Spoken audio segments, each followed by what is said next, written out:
இந்தாங்க புடிங்க. உங்க அப்பாவோட ஒரே தொல்லையா இருக்கு. ஏன் அவர் என்ன பண்ணாரு உன்ன?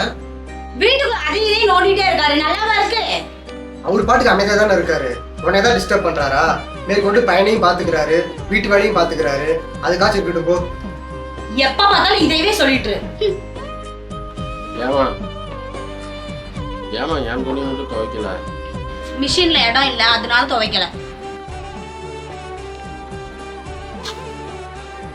இன்னைக்கும் பழைய சொராமா பனிக்காலமா உடம்புக்கு ஒத்து வராது. உங்களுக்கு விதவிதமான ஆக்கி போட்டுட்டு இருக்க முடியாது. இருக்கிறது தான் போட முடியும். வேணும்னா தின்னுங்க, இல்லாட்டி போய் தூங்குங்க.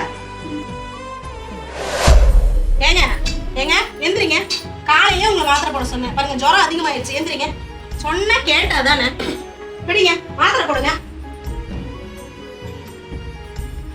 என்ன பார்த்துட்டு இருக்கிறீங்க? மாத்திரை போடுங்க. இல்லாம இன்னைக்கு நீ இருக்க, என்ன நல்லா பாத்துக்கிற. நாளைக்கு நீ இல்லைன்னா என்ன யாருமா பாத்துக்குவா? ரொம்ப போட்டு யோசிக்காதீங்க. நாளைக்கு எனக்கு எதுவும் ஆக போகுதுன்னா முதல்ல உங்களை கொண்டுட்டு தான் உங்க பின்னாடி நான் வருவேன். யோசிக்காம மாத்திரை கொடுங்க.